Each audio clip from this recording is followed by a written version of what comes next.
Roots of the Science podcast with your girl, Anne with an E. Hello, everyone, and welcome back to another episode of the Root of the Science podcast with your girl, Anne with an E. Now, if you are new here, always a reminder that welcome. It's always so great to have new listeners of the show. Make sure that you stay by following us on all social media platforms. We are on Twitter and Instagram at The Root of the Sci Pod, Facebook and LinkedIn at The Root of the Science Podcast, and we are on TikTok at The Root of the Sci Pod.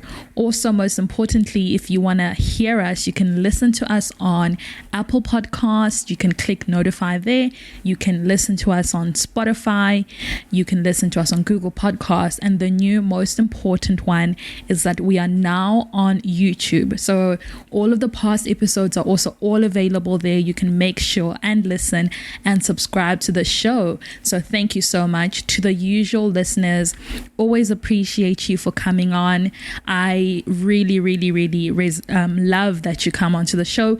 According to the last Spotify Unwrapped stats, we were listened to over 26 countries. That is absolutely amazing. So thank you so much to every single person who listens everywhere. Also, a reminder that you can also support this show. You can do that by clicking on the support the show link on the show notes. There you are able to click and you can donate any amount to the PayPal account. You know, it goes a really long way in making sure that I am able to bring you really amazing content all the time. So please go ahead and do that. Now, let's get on to today's episode. My guest today is Puseletso Manyaka-Lesofe, a medical biological scientist born and based in South Africa. She tells us how her mom and her teachers played a huge role in getting her into the sciences. We chat about her academic journey that followed. Puseletso then talks about the challenges of having a family, working and studying, and how she maneuvered this journey. Currently, as a medical biological scientist, Puseletso talks us through the clinical research projects that she works on, highlighting the importance of the clinical research she does on a daily basis. Tune in to hear about all of this and, of course, so much more. Let's go. Hi, Puseletso. Welcome to the show. Hi, thank you for having me. It is such a pleasure to have you onto the show. I'm so excited to get to know more about you and everything that you do. So first things first, let's get the formalities out of the way. Who is Puseletso? Where are you from? Where are you currently based? And just briefly, what do you do? So I'm Puseletso Manyaka, married into the Lesofe family. So Puseletso Manyaka-Lesofe. I am originally from Limpopo. In a small town called Begersfort, in a village called Ramanyaka. But I was raised and went to school in Davidson, in Benoni. So I was raised specifically in Davidson, I was raised in Zenzele, Extension 12, which was originally like an informal settlement. But the RGBs came and they rescued the situation. So now it's really decent. It's no longer a mess. Otherwise, I had a fun childhood. We had our own struggles, but that was okay. Otherwise, my home, where I stay now with my kids and my husband and my family, is in a rural village in Limpopo, in a small town called Denelton. But because of work, I'm in Pretoria, and I work at Sichaba Research Center as a medical biological scientist. Oh, fantastic. Thank you so much for that wonderful intro. We're going to get into everything that you spoke about in more detail during the course of this interview. But you mentioned as one of the first things that you said is that you are married. So before we get into the science and, you know, your whole journey, you are a mom and a wife. You're a mom to two wonderful kids. And, you know, I would just like to say you're like a superhero in my books already. Before. No, trust me, like you are a superhero. Sometimes. Like just the mere fact that you're functioning with other dependents, just how? But anyway, sometimes I am like one and I don't even know how I'm breathing. So just to touch on that, right? Tell us how, you know, being a mom and being a wife is so important, and, you know, like the kind of joy which I presume it brings you from just being a scientist or working in the lab, and the type of balance that these roles play in your life. Okay, so basically, I believe that everyone needs love at the end of the day. I mean, yes, as humans, we cannot function alone. So, a place where we can belong, and being a mom, a wife, a sister, daughter, and aunt fulfills that in me, obviously. So my kids also are big huggers, cuddlers, taught by my husband, which I am not. So they taught me to really embrace that touch aspect of like feeling loved, connected to other people. And so after a long day or week, just being in that space, really, you know, just gives me peace and calm. And really, when I'm doing the hard tasks as a scientist in my daily job, and you lose a little bit of hope there and there, when you think about those people, like the kids, the husband, and you know how much they love you and are behind you, that motivates you, you know? It makes you a better scientist in general as well, you know? That's so true. That's so true. And you know, like, I think sometimes, you know, there's this whole idea that we are scientists, we don't have emotions, we are like unfeelers, and we are so focused in our own world. And I love what you said, that they kind of bring out that soft side of you, and the whole idea that when things are not working, there are people who can bring you down to earth, like, hey, listen, real life is here and we love you, even though your experiments might not be loving you. But, you know, sometimes experiments are not working for you. It's very easy in the scientific world for people to be rude and stuff. But you know, when you're a mother, you have that thing of being motherly. Even to other people, you understand like a mother. You're more patient. Yeah. Oh man. So, I love that. I love that so much. I love that. And how, like you said, it just also translates to you and how you operate as a scientist. So, and that's what I'm saying. Like, you guys are like my favorite people, moms who are in research. I honestly am a fan. Like, one day I hope to join that group. But like every time I chat to moms, like you always there's an air which is so different, and it's so admirable. And I just wanted to commend you for being a mom and being a wife. So yeah. That's definitely it. Okay. Still speaking about your personal life here, right? Let's then backtrack. Yeah. You said you're from Limpopo originally. Yes. So let's then go back to the genesis. Before your mom, a sister, blah, blah, blah, blah, blah. Did you always know, like, okay, you know, a young girl in Limpopo, this is what I want to do, like science is something that I wanted to do? Or were they people who influenced you to get into this journey? I don't think I've always known. I mean, when I was younger, actually, my mother used to sell things to make extra money, like ice pops, and we used to sell like fat cooks in our neighborhood, door to door, you know. So maybe my sales skills, I would have been maybe a better business person. But my earliest memory of my upbringing, where I really appreciated education to begin with, not just science. It's my mother, you know. My mother is really inspirational to me. So she decided to pursue her teaching degree when she had already had me and my sister. So I saw her struggle. So she would go with me to class as well when she couldn't get a babysitter. And even though those memories are like fading now, but I remember the distance we would walk to a campus. And the one thing that stood out obviously was her graduation, and the nostalgia of that, looking at them graduating and just looking at them explain their degrees and all those things. So my mom helped me to really value education in a sense. So she was my first inspiration into falling in love with science as well, and finding out how things work. So yeah. But also I have like 3 teachers who played a big role. Two teachers who played a big role in me doing science, and that was in the high school that I attended, Hulazi at Davidson. The first one is Mrs. Namani, who we fondly called Umamkulu. That woman was like Mamkulu means your mother's big sister, That was really, really believed in me so much when I couldn't believe it myself as well.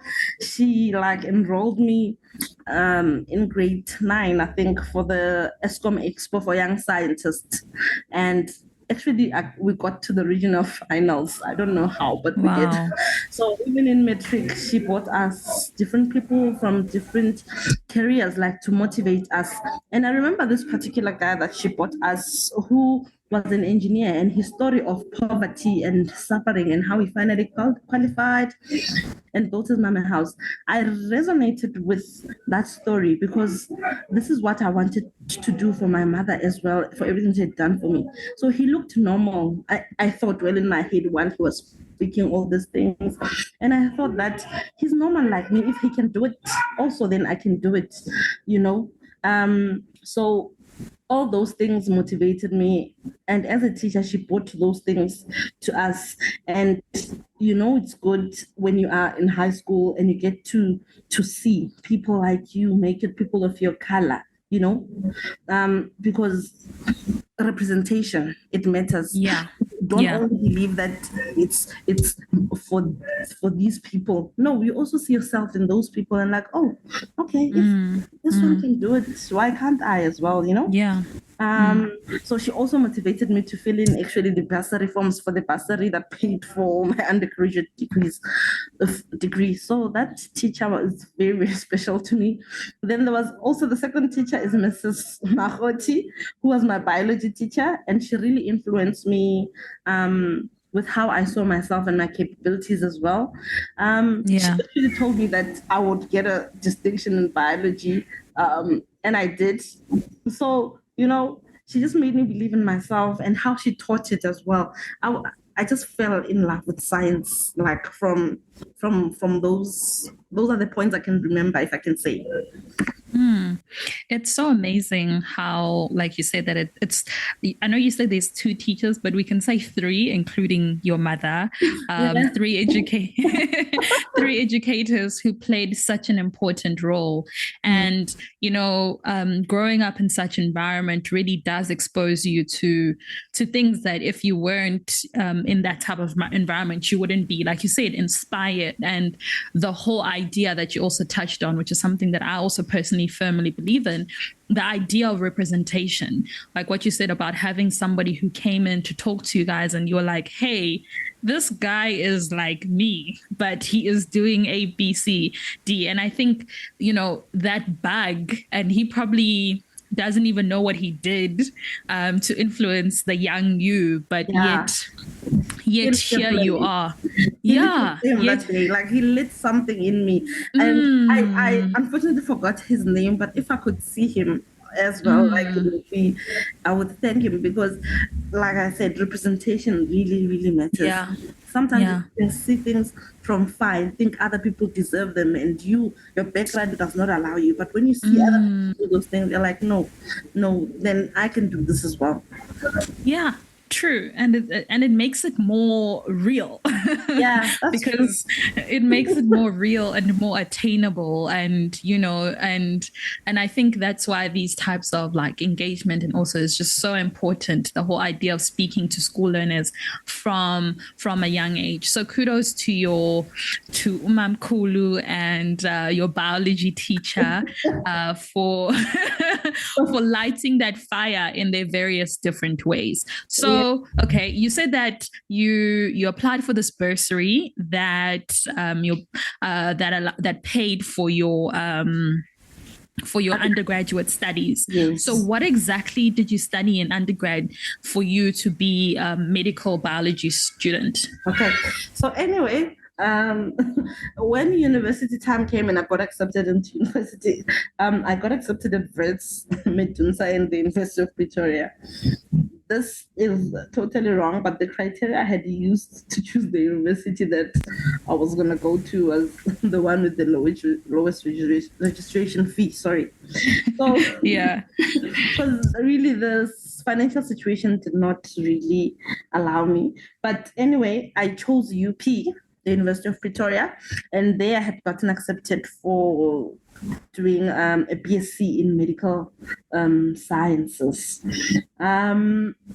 So which is mainly more anatomy and physiology like courses. So during that time, I was with anatomy and physiology and chemistry. First year, really like, when you leave a high school and you got distinction to get there, like, I'm good. Then they humbled me. They were like, hey, wait, we are here now. Yeah. Because the bursary also couldn't cover actually covered my fees, but couldn't cover my books. So first year, the only book I had was for chemistry, and which I actually failed. So anyway, with that, I managed to actually pass my biology subjects nicer. But within doing those things, I realized that the anatomy side of things was not what I thought I liked, It wasn't what I liked. So when we moved to second semester, then I was introduced to the other biologies, your botany, microbiology, genetics, and zoology. So from the onset, biology, microbiology, and genetics were the ones that I sort of like, if I can say, felt the connection with. I don't know if you can feel the connection with studies. And those were sort of my best marks. And obviously now when I had to go to second year and choose something that I feel like I'm more comfortable with, I had to also look at the employability and just marks as well. So microbiology was my highest. So then I decided that, no, you know what, I'm just gonna not do the BSc Medical Sciences anymore. I'm gonna do the BSc in microbiology. So that's how I came to do it. That I moved obviously up to my third year with it. And then after my third year, well, I had third year / fourth year. I failed some, went with some. But when I was done, I graduated finally. So I already had my son, so I looked for a job. So the first job that I got was a lab assistant in a microbiology pathology laboratory. Okay. So to my surprise, when I got there, I thought I would actually get there and do samples and whatnot. But when I got there, I was mainly receiving samples for more than 6 months, Then I got promoted to a lab tech, which still put me in the lab. But there was a gap, when you feel like something, I'm not doing what I'm supposed to be doing, Then I was like, no, I definitely need something that is gonna challenge me. I needed a job that, I'm the type of person who I like to think, like I like to find out things. So during that time when I was working, I felt like it just wasn't for me. So I quit my job and I then applied for my honors. So you can imagine how that was difficult. Already I had my son then as well. So quitting a job and going back to school full time and being a student really wasn't that nice. So when I went back to going to school obviously and doing my honors and being broke, I got into doing it was a BSc in microbiology as well. So my honors project was mainly on microbial phylogenomics. And so it's something that wasn't done a lot and I wasn't really exposed to, but that right there showed me that the scientific world is much bigger than what I didn't even now regret quitting my job because I saw this is what I wanted to do.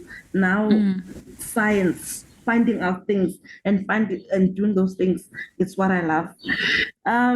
I then moved on to do my MSc, which is my master's, which is also in microbiology, which I never got to complete because I got an offer to do an internship at the National Health Laboratory Service as a medical scientist with their University of the Witwatersrand in their Department of Clinical Microbiology and Infectious Diseases. So this would allow me to register with the Health Professional Council of South Africa as a qualified scientist. So honestly, with the fact that I already had a child, I also couldn't say no to an income, So after the internship finished, I was a little bit unemployed. Then COVID hit. I had a gap where I was also still unemployed, but I eventually got a job at WITS as well in the NHLS at the Department of Virology in a diagnostic setting. But I didn't work there for long because it was a COVID contract. I then moved to Ndlovu Research Center as a medical scientist still, but there they do clinical trials and also their diagnostic wing. So I was still doing research and diagnostic. After a year and 6 months, then I moved to where I am now. So still medical scientist still. Yeah, so that's the summary of my journey as a scientist. Wow, what a journey. And I love how it had its own twists and turns. And I know, okay, obviously going through the process, it's not nice. You're going through the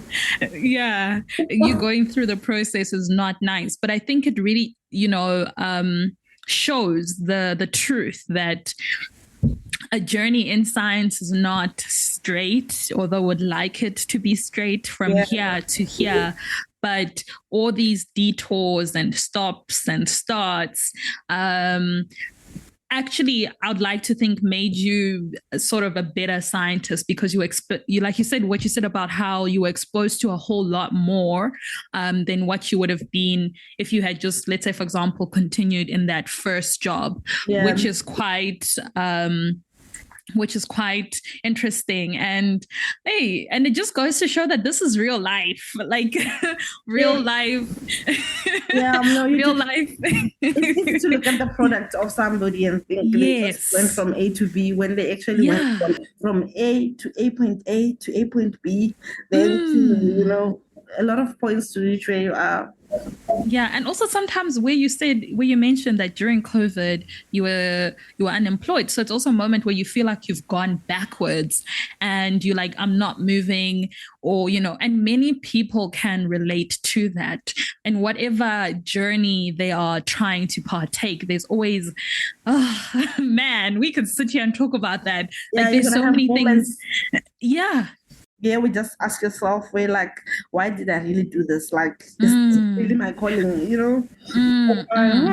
I'm not sure anymore. But yeah, definitely. So wait, can you please take us more on your current role, right? And some of the projects you said that you do in the lab. And I know that you are currently a site study coordinator for the HVTN RAMP projects and just concluded in epidemiology STI studies.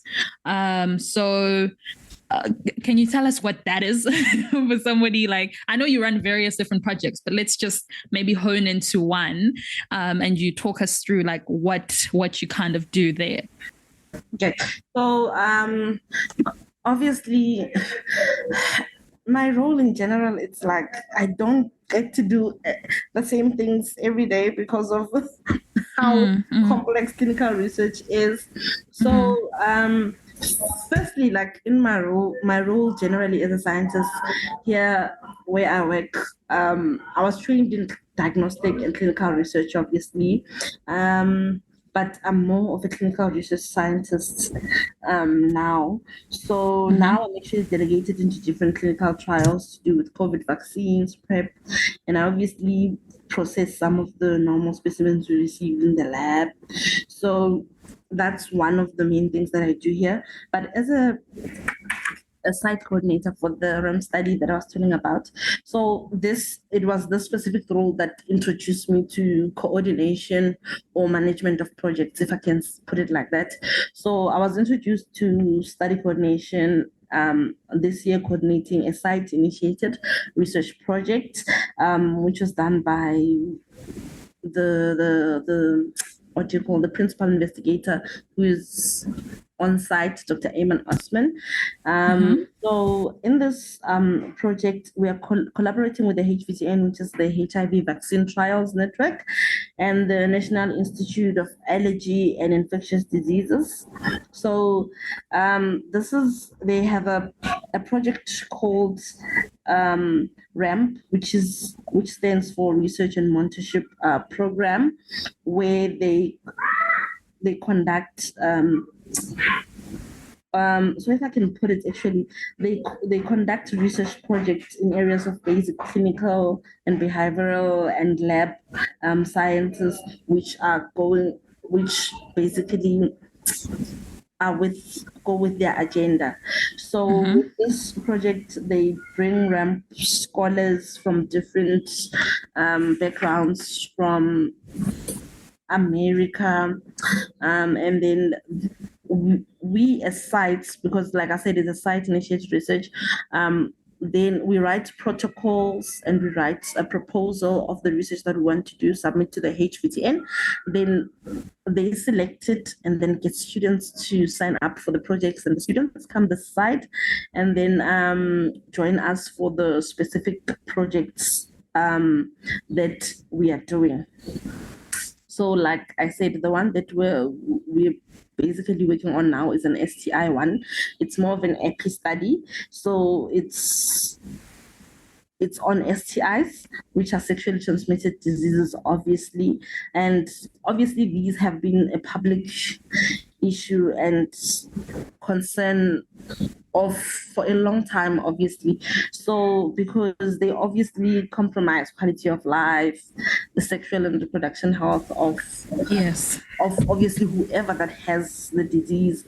Also, it affects mothers and kids, and it's interesting because we have more than 30 causes of STIs, bacterial, viral, parasitic, and wow.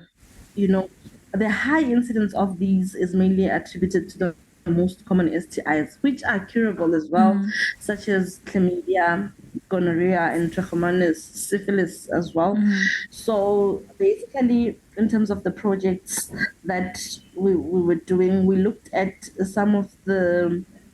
what is happening currently in our country, and what is happening currently is the fact that we rely on syndromic management of STIs. So if somebody comes with symptoms to the clinic to say they've got like maybe a discharge or something like that, we treat them according to their symptoms. So they're not really tested, like to say what they have. So there is no laboratory test to identify what organism is causing these symptoms. So we started to come up with the projects that we're currently doing. So what we do, the specific thing that we do here, we test for the 8 most common ones that we have. It's just that I can't tell them off by head, obviously, but which is like for gonorrhea, chlamydia, and trichomonas, and then our panel actually tests for these 8, and then so we thought that it would be nice.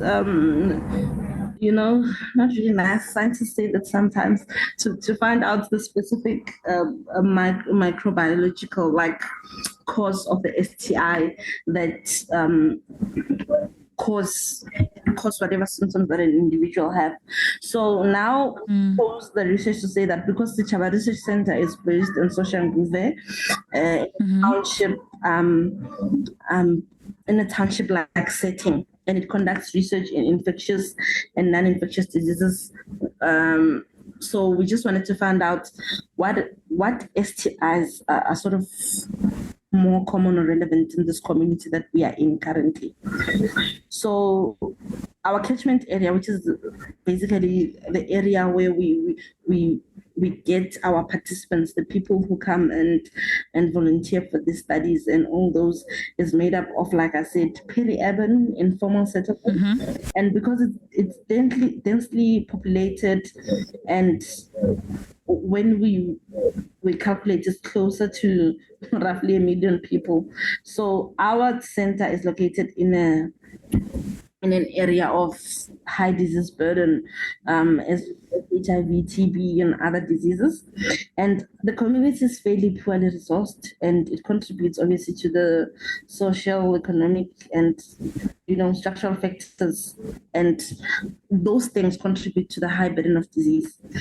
And due to this syndromic treatment that is actually what is happening now, little is known about the actual distribution of these essential STIs around here. So that's how our project came about.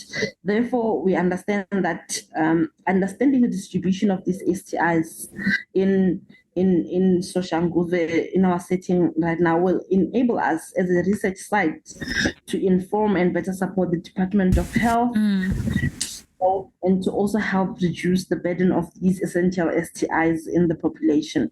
So also, because we conduct clinical trials that involves drugs to treat some of these STIs, a greater understanding of the distribution and burden of these STIs within our catchment area will enable the site itself to better target and also refine future studies that are to come, so that we can be able to really be relevant in terms of clinical trials and the drugs that we are running trials on. Wow, such fascinating work, and so important and very in touch with what's currently going on in the society. I mean, well, I actually learned something new here. Like, I didn't even know that there were 8 common STIs, and it's quite interesting that you said that you are with the way that it's currently being treated, where you said that it's the symptom is being treated, not necessarily the cause, is so important. So how far has this project gone in? Is it still running, or you are in completion? Okay, so far we've screened almost 394 participants. That was a lot of PCR that I did there, and we're done with the enrollment. So that phase of the study is closed. So now it's just going back to the data and now putting it into a database. And then we have a statistician that we work with at the South African Medical Council. So going to help us with the analysis and really just breaking down some of the like percentages and prevalences and all those things, so that it can be an actual like research, finding that we can present, So Interesting. I just have to say that as somebody who's working, I know you're working in a research space, but not necessarily doing it as a research project, like on your own. It's so interesting how, like, working in a laboratory, for example, there's like, you have support, so you don't have to do the whole entire thing. Like, I'm just thinking, like, if this was like a project, you'd have to actually conduct it. Then possibly, if you don't have the aid of a statistician, that you'd have to run your own results and then interpret those results. And And it's like, damn, we do a lot. It's better. It seems like out there, there's like different channels where people can come in and do what their expertise are, as opposed to just you trying to do everything. And possibly maybe this is why some of us drown doing our research. There's really power in collaboration, and it goes to show the vast amount of like skills needed in a project, So working together definitely reduces some of the burden that one person would have to undertake if they were doing the research project alone. And also, like I told you, that I'm more of a biology. I connected with biology more than the numbers side of things. So I definitely need that help. And that's okay. Yeah. And I mean, it goes to show that, for you to be a scientist, there are people who love the numbers and there are people who love the lab work. So it's really great, like you said, that with the beauty of collaboration, you get to do what you are excellent at and somebody gets to do what they are excellent at. So we look forward to what the results show, and like you said, how they can be so beneficial to the health department of the country. This is really, really important work. Kudos to you and your team for doing this. Puseletso, we've been speaking, and as we're coming to a wrap up, right? You spoke about how your journey was not always straight and all the influences. And I just want us to I would like you to please maybe give us some words of wisdom as we part, for somebody who's listened to your journey, to kind of like inspire them and, motivate them with all the lessons that going from point A to point A, point 1 point whatever has taught you in science as a whole, or just, I think more beautifully, it would be in life. So what I could say in general is that, there's going to be difficulties in life, but I believe that success is different to all of us, Yeah. Some of the big roles of people did not really give them a chance to be where they are now. But for example, also I feel like I come from far, but I'm here now, and it's good to like really just appreciate everything, and whatever space that you occupy, whatever that you do, as long as you work hard, you let your work ethic speak for you. I believe that should be success. Each and every stage that you're at, just be grateful of where you are. Work hard, like I said. Network, so that's like that, the power of collaboration that you just spoke about. Know people so that you can also you can have doors open for you, so that you can learn new things as well. I would say that, and also do not look at end products of people and assume they got there easily. There's nothing better than getting to a place prematurely, because you won't be able to handle the burden that comes with the position. Appreciate each and every difficulty that you have, because in your period of building, or wherever way you're going, those challenges and those storms, they teach you resilience, so you will not fall easily. And even if you do fall, you'll be able to pick yourself up, because you know what it takes to be where you want to be. You know the hard work you need to put in.